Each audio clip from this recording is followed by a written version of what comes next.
Hi friends, ஒரு செல்லருக்கு இல்லை ஒரு க்ளோஸருக்கு, அதாவது சேல்ஸ்னு ஒரு விஷயத்துக்குள்ளே போயிட்டா கண்டிப்பாக அந்த கிளைண்ட்டை கன்வெர்ட் பண்ணியே ஆகணும், அந்த கன்வெர்ட் பண்ணிட்டு தான் நான் வருவேன்னு சொல்கிறார் இல்லையா, அந்த செல்லர், அந்த க்ளோஸர், அவருக்கு ரொம்பவே முக்கியமான ஒரு விஷயம் குட் கான்வர்சேஷன் இல்லை good communication with the client அப்படின்னு நம்ம சொல்லலாம்.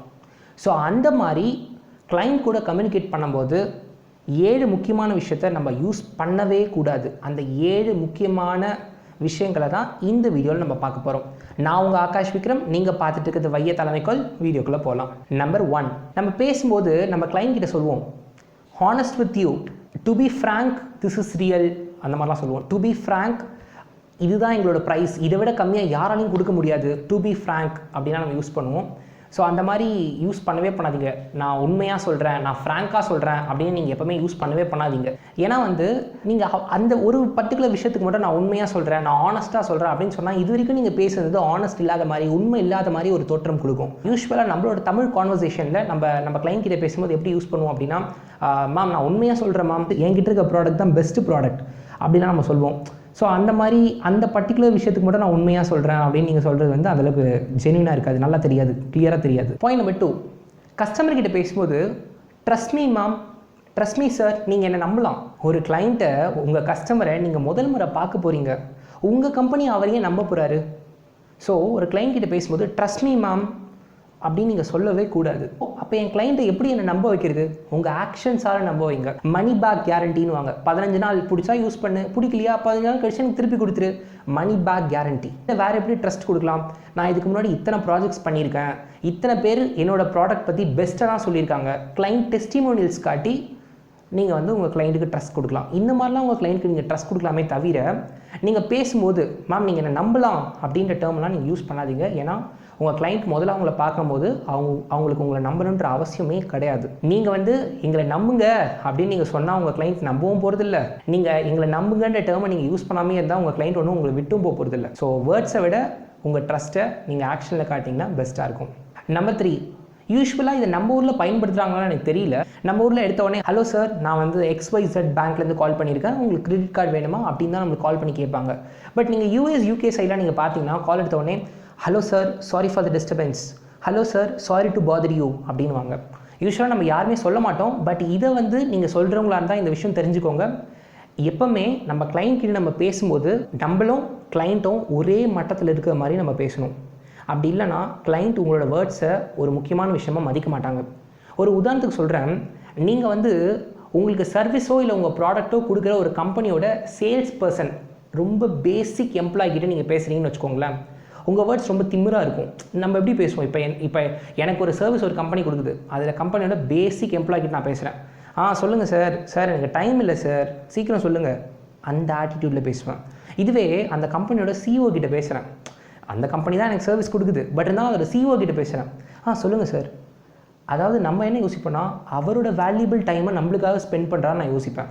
ஸோ மைண்டில் வச்சுக்கோங்க, நீங்கள் உங்கள் கிளைண்ட் கிட்ட கால் பண்ணி எடுத்த உடனே சாரி ஃபார் த டிஸ்டர்பன்ஸ் அப்படின்னு நீங்கள் சொல்கிறது மூலிமா நீங்கள் அவங்களை டிஸ்டர்ப் பண்ணுற மாதிரியும் உங்கள் லெவல் அவங்க லெவலை விட குறையிற மாதிரியும் ஆகுது. அப்படி எப்போவுமே யூஸ் பண்ணவே பண்ணாதீங்க. நீங்கள் அவங்களுக்கு கால் பண்ணிங்கன்னா எதை பற்றி கால் பண்ணிங்களோ அதை பேச ஆரம்பிச்சிடுங்க. இந்த sorry for the disturbance, sorry to father you அப்படிலாம் நீங்கள் எதுவுமே கேட்க வேணாம். அதை விட பெஸ்ட்டாக எப்படி கேட்கலாம்? ஆல்டர்னேட்டிவ் எது பெஸ்ட் அப்படின்னா, is is a good time to talk with you, is is a best time to talk with you, இது உங்கள் கூட பேச சரியான நேரமா, நான் இப்போ பேசலாமா அப்படின்னா கண்டிப்பாக அவங்க எஸ்ன்னு தான் சொல்லுவாங்க. ஏன்னா யாரும் இது சரியான நேரம் கிடையாதுன்ற டேர்ம் வராது, நோன்னு சொல்ல மாட்டாங்க. So is is a good time to talk with you அப்படின்னு கேட்டு உங்கள் கான்வர்சேஷன் நீங்கள் ஸ்டார்ட் பண்ணுங்கள். உங்கள் கிளைண்ட் கூட நீங்கள் பேசும்போது நீங்களும் உங்கள் கிளைண்ட்டும் ஒரே லெவலில் இருக்கிற மாதிரி யோசிச்சு பேசுங்க, சரிங்களா? உங்கள் கிளைண்ட்டை நீங்கள் ரொம்ப மேலே தூக்கி வைக்கிறதுனால அவங்களுக்கு என்ன தாட் வரும் அப்படின்னா, நீங்கள் உங்கள் கூட பேசுகிற அளவுக்கு அவங்களுக்கு டைம் இல்லாத அளவுக்கு ஒரு ஃபீல் வரும். அப்படி அவங்க நினைக்கவே கூடாது. நீங்களும் அவங்களும் ஒரே லெவலில் இருக்கிற மாதிரி நீங்கள் ஒரு பிம்பத்தை கொண்டு வர வேண்டியது கண்டிப்பாக ஒரு நல்ல கம்யூனிகேஷன் தெரிஞ்ச ஒரு ஆளுக்கு ரொம்பவே முக்கியமான விஷயம். பாயிண்ட் நம்பர் 4, நான் உங்களை ஃபாலோ பண்ணிகிட்டே இருக்கேன் மேம், ஆனால் எனக்கு எதுவுமே நீங்கள் ரிப்ளையே பண்ணலையே அப்படின்னு நீங்கள் ஒரு கிளைண்ட் கிட்ட போய் கேட்கவே கூடாது. ஏன்னா கிளைண்ட்டுக்கு நல்லா தெரியும், ஆமாம் இந்த ஆள் அப்பப்போ எனக்கு மெசேஜ் பண்ணுறாரு, இவரை அப்பப்போ எனக்கு கால் பண்ணி இந்த ப்ராடக்ட் வேணுமா, வாங்கிக்கிறீங்களான்னு கேட்குறாரு அப்படின்னு சொல்லிட்டு. ஸோ அதனால் நீங்கள் அவங்ககிட்ட போயிட்டு I didn't heard back from you, உங்ககிட்டேருந்து எதுவுமே எனக்கு ரிட்டன் வரலையேன்னு கேட்கக்கூடாது. எப்படி கேட்கணும் அப்படின்னா, why can't you bring it up, நீங்கள் ஏன் இந்த விஷயத்தை இன்னும் கொஞ்சம் மேலே கொண்டு வரக்கூடாது? ஃபார் எக்ஸாம்பிள் நான் வெப்சைட்காக என்னோடய பிஸ்னஸ்க்காக நான் ஒரு கிளைண்ட்டை போய் மீட் பண்ணுவேன். கிளைண்ட்டை போய் மீட் பண்ணும்போது கிளைண்ட் என்ன சொல்லுவார் அப்படின்னா, வெப்சைட் நான் இப்போ பண்ணிக்கிறேன் சார் அப்படின்வாங்க. கொஞ்ச நாள் ஆகும். ஆன உடனே பார்த்தா அவர்கிட்ட எந்த ரிப்ளையும் வராது. நான் மெசேஜ் பண்ணும்போது என்ன சொல்லுவார் அப்படின்னா, எந்த ஒரு பெரிய ரிப்ளையும் இருக்காது. அப்போ நான் இந்த தப்பு பண்ணியிருக்கேன் sir. I have not heard back from you. நான் உங்ககிட்ட பேசிட்டு போனேன், அதுக்கடுத்து நீங்கள் அதை பற்றி எதுவுமே சொல்லலை அப்படின்னு கேட்கக்கூடாது. சார் நீங்கள் ஏன் உங்கள் பிஸ்னஸை என் வெப்சைட் வச்சு நான் கொடுக்குற வெப்சைட் வச்சு இன்னும் பெஸ்ட் ஆகக்கூடாது அப்படின்னு ஒரு பாசிட்டிவ் நோட்டில் கேள்வி எழுப்புங்க. அப்படி நீங்கள் எழுப்பும்போது என்ன ஆகும் அப்படின்னா, அவருக்கு ஒரு தாட் வரும், கரெக்ட் தான், இவங்களோட சர்வீஸ் வச்சு நம்ம பிஸ்னஸ் இன்னும் பெஸ்ட் ஆக்கலாம், நம்ம ஏன் ஆக்காமல் இருக்கோம். அந்த பாசிட்டிவ் நோட்டை நீங்கள் கொடுங்க. அப்படி கொடுக்கும்போது உங்களோட சர்வீஸ்க்கான மதிப்பு அதிகமாகும். அதாவது உங்கள் சர்வீஸ்க்கான வேல்யூ அதிகமாகும். எப்போ நீங்கள் வேல்யூ அதிகப்படுத்துறீங்களோ ஆட்டோமேட்டிக்காக கிளைண்ட் உங்கள்கிட்ட ஈஸியாக வந்துடுவாங்க. ஸோ இதெல்லாம் வந்து அந்த டீலை க்ளோஸ் பண்ணுறதுக்கு ரொம்பவே ஒரு முக்கியமான விஷயம். பாயிண்ட் நம்பர் 5, மோஸ்ட்டாக பை அப்படின்ற ஒரு வேர்டை யூஸ் பண்ணாதீங்க. பை, காஸ்ட் இப்படின்ற டேர்ம்லாம் யூஸ் பண்ணாதீங்க. ஒரு உதாரணத்துக்கு சொல்கிறேன். நான் வந்து ஒரு ஷோரூம் போயிருந்தேன், கார் ஷோரூம் போயிருந்தேன். அங்கே ஒரு செல்லர், அதாவது ஒரு சேல்ஸ் பர்சன் வந்து எனக்கு இந்த காரில் இந்த ஃபீச்சர்லாம் இருக்குப்பான்னு சொல்லிட்டு சொல்லி காட்டியிருந்தார். அவர் காட்டும்போது அவரோட டேர்ம்ஸ் வந்து நான் பேசும்போது கொஞ்சம் கொஞ்சமாக கவனித்தேன். would you like to have this car in your home? அந்த வார்த்தைக்கான மீனிங் சொல்கிறேன். இந்த காரை வந்து உங்கள் வீட்டில் வச்சுக்கணும்னு நீங்கள் ஆசைப்படுறீங்களா? இதை நீங்கள் வாங்கிக்கிறீங்களான்னு அவர் கேட்டுக்கலாம். would you like to buy? Akash இதை நீங்கள் வாங்கிக்கிறீங்களா? நோ, இல்லை நான் வாங்கலை, நான் சும்மா பார்க்க தான் செஞ்சேன். ஒரு பயம் வரும். பை அப்படின்ற டேர்ம் வந்து ஒரு பயத்தை கொடுக்கும், ஒரு நடுக்கத்தை கொடுக்கும். ஐயோ இல்லை எனக்கு வேணாம், சும்மா தான் நான் பார்த்தேன் அப்படின்ட்டு. would you like to have this in your home? இந்த காரை, இந்த லக்ஸுரியான காரை உங்கள் வீட்டில் வச்சுக்கணும்னு நீங்கள் ஆசைப்படுறீங்களா? ஆமாம். ஏன்னா அவர் வீட்டில் வச்சுக்கணும்னு ஆசைப்படுறீங்களான்னு கேட்கும்போதே என் கனவுகள் எங்கே போயிடும்னா, என் வீட்டில் அந்த மாதிரி ஒரு கார் சும்மா ஸ்டைலாக சூப்பர்பாக இருக்கிற மாதிரி ஒரு தாட் போயிடும். ஸோ அது போனதுக்கப்புறம் அதுக்கு அந்த அளவுக்கு எனக்கு காசு கொடுத்து வாங்குகிற அஃபோர்டபிலிட்டி இல்லைனா கூட நான் அந்த காரை வாங்கணுன்ற தாட் எனக்கு இருந்துகிட்டே இருக்கும். ஸோ நீங்கள் உங்கள் ப்ராடக்டை விற்க போகிறீங்க அப்படின்னா கிளைண்ட்டுக்கிட்ட பை அப்படின்ற டேர்ம் யூஸ் பண்ணி அவங்கள பயமுறுத்தாதீங்க. ரொம்ப சாஃப்டாக ஒரு ப்ராடக்டை விற்றுருங்க. ரொம்ப சாஃப்டாக உங்கள் சர்வீஸை கஸ்டமர்கிட்ட கொடுத்துருங்க. இதுவே அந்த காரோட அந்த சேல்ஸ்மேன் என்கிட்ட, ஆகாஷ் இந்த கார் ரொம்ப லக்ஸுரியான கார், ஜஸ்ட்டு 12 lakhs தான், வாங்கிக்கிறீங்களா? நோ, சும்மா தான் நான் பார்த்தேன். 12 lakhs அப்பா, சும்மா தான் நான் பார்த்தேன் அப்படின்னுவேன். இதுவே இந்த கார் உங்கள் வீட்டில் வச்சுக்கணும்னு நீங்கள் ஆசைப்படுறீங்களா? நான் அந்த காரை பார்த்தேன், கனவும் கண்டுட்டேன். இந்த மாதிரி என் வீட்டில் அந்தளவுக்கு ஒரு சூப்பரான கார் இருக்க மாதிரி. ஸோ திருப்பி அந்த காரை பார்த்தேன், வாங்கணும்னு தோணுது. நான் என்னோடய பட்ஜெட் 7 lakhs தான், சரி பரவாயில்ல, ரிட்டர்ன் போயாவது இன்னும் 5 lakhs earn பண்ணிட்டு கண்டிப்பாக அந்த காரை வாங்கணும், இல்லை இஎம்ஐ கட்டியாவது இந்த காரை எக்ஸ்ட்ரா வாங்கிடணும். சாஃப்டாக பேசுங்க. அது ரொம்பவே முக்கியமான விஷயம். ஒரு க்ளோஸ் இருக்குது. And point number 6, contract, agreement. இந்த டேர்ம்லாம் வந்து யூஸ்ஃபுல்லாக உங்கள் கிளைண்ட் கேட்பாங்க. நம்மனா ஒரு கான்ட்ராக்ட் போட்டுப்போமா, நம்மனா ஒரு அக்ரிமெண்ட் போட்டுப்போமா, இந்த டேர்ம்ஸ்லாம் நீங்கள் அதிகமாக கேள்விப்பட்டிருப்பீங்க. உங்கள் கிளைண்ட் கிட்ட நீங்கள் வந்து நம்ம ஒரு அக்ரிமெண்ட் போட்டுப்போமா அப்படின்னு சொல்லும்போது கிளைண்ட் பயப்படுவாங்க. அக்ரிமெண்ட் ஏதோ நம்மளுக்கு வந்து பின்னாடி பெரிய வேணா வைக்க போகிறான், இவங்ககிட்ட சர்வீஸ் பண்ணலாமா, ஒரு பயம் வரும். இப்போ கிளைண்ட்டே சில டைம் வந்து கேட்பாங்க, நம்ம ஒரு அக்ரிமெண்ட் போட்டுக்கலாமா அப்படின்ட்டு. அது உங்கள் மேலே இருக்கிற ட்ரஸ்ட்டு கொஞ்சம் குறைஞ்சா கிளைண்ட் கேட்பாங்க. கிளைண்ட் கிட்ட ஃபைன், பிரச்சனை கிடையாது. பட் நம்ம சில டைம் நம்ம கிளைண்ட் கிட்ட கேட்போம். ஏன்னா சில கிளைண்ட் பார்த்தீங்கன்னா லைக் சொல்லும் போது 2 விஷயம்னு சொல்லிட்டு 10 விஷயம் கேட்பார். ஸோ அந்த மாதிரி கேட்கக்கூடாது. அவருக்கு 2 விஷயம் தரணும், மீதி எக்ஸ்ட்ரா கேட்டால் அந்த காசு வாங்கிட்டு தான் தரணுதுக்காக நம்ம ஒரு விஷயம் சொல்லுவோம், அக்ரிமெண்ட் போட்டுக்கலாமான்ட்டு.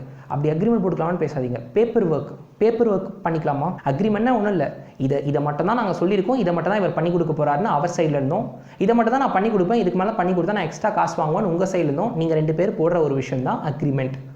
இந்த அக்ரிமெண்ட்னு டேர்முக்கு பதிலாக எப்படி சொல்லணும்னா பேப்பர் ஒர்க். நம்ம சொல்கிற விஷயத்த சும்மா ஒரு பேப்பரில் எழுதிக்கலாமா? ஸோ கொஞ்சம் சாஃப்டாக இருக்கும். பேப்பர் ஒர்க் ஓகே ஃபைன், சொல்கிறத பேப்பரில் எழுதிக்கலாமே, என்ன பெருசாக இருக்குது. பேப்பர் ஒர்க் பேப்பரில் எழுதிட்டு எப்படி தான் கடைசியாக சைன் தான் வாங்க போகிறீங்க அவர்கிட்ட, நீங்களும் சைன் போட போகிறீங்க. It's nothing but agreement, bond எல்லாம் ஒன்று தான், கரெக்டாக? ஸோ அக்ரிமெண்ட்டை தாண்டி நீங்கள் வந்து அக்ரிமெண்ட் கான்ட்ராக்ட்னு பேசுகிறத விட ஒரு சின்ன பேப்பர் ஒர்க் பண்ணிக்கலாமே, பேப்பர் ஒர்க் வச்சுக்கலாமே அப்படின்னீங்கன்னா கொஞ்சம் சாஃப்டாக இருக்கும். பாயிண்ட் நம்பர் 7, உங்கள் கிளைண்ட் கிட்ட எப்போவுமே உங்கள் காம்படிட்டரை நீங்கள் ரொம்ப ஒஸ்தியான ஆளுன்னு சொல்லாதீங்க. அது நல்ல விஷயம் கிடையாது. அது எப்படி சொல்லலான்னு சொல்கிறேன்.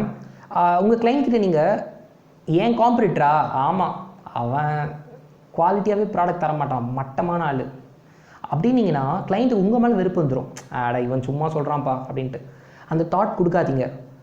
எப்படின்னு சொல்கிறேன், உங்கள் காம்படிட்டரை நல்லா ஏற்றி பேசி அதை விட ஒரு படி நம்ம மேலேன்னு உங்கள் கிளைண்ட் நீங்கள் சொன்னீங்கன்னா அவங்க நம்புவாங்க.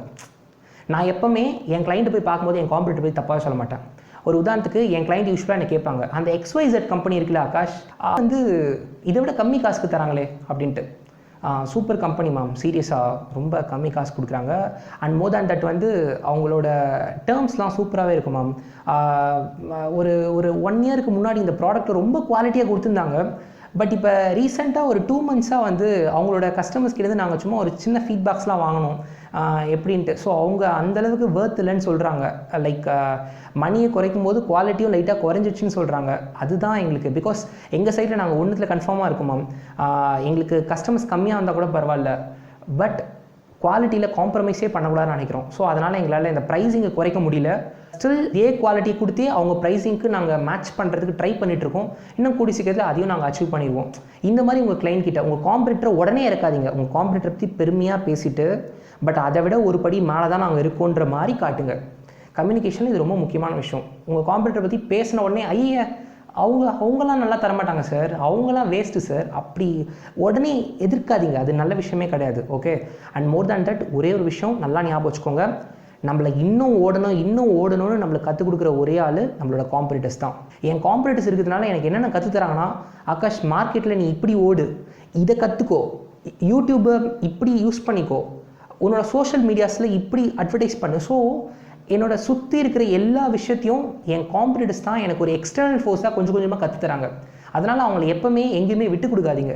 ஏன்னா உங்களுக்கு தெரியும் நீங்கள் எவ்வளோ கஷ்டப்பட்டு ஓடி இந்த பிஸ்னஸில் இந்த நிலைமைக்கு வந்திருக்கீங்கன்ட்டு. உங்களுக்கு ஒருத்தன் நல்ல காம்படிஷன் கொடுக்குறான், உங்களுக்கே ஒருத்தன் டஃப் காம்படிஷன் கொடுக்குறான்னா அவன் எவ்வளோ கஷ்டப்பட்டு ஓடி இருப்பான். ஸோ ஃபீல் பண்ணுங்கள், அடுத்தவங்களோட பெயினையும் ஃபீல் பண்ணுங்கள். பிஸ்னஸ் மேனுக்கு அது ரொம்ப முக்கியமான விஷயம். ஒருத்தங்களை டக்குன்னு தரம் தாழ்த்தி பேசுறதுக்குள்ளே அவங்கள ஃபீல் பண்ணணும். ஏன்னா நம்ம பொலிட்டீஷியன்ஸ் கிடையாது.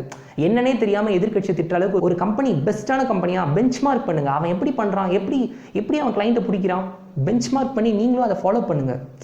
ஸோ பிஸ்னஸ் பீப்புளுக்கு அந்த ஆட்டிடியூட் ரொம்ப முக்கியம்.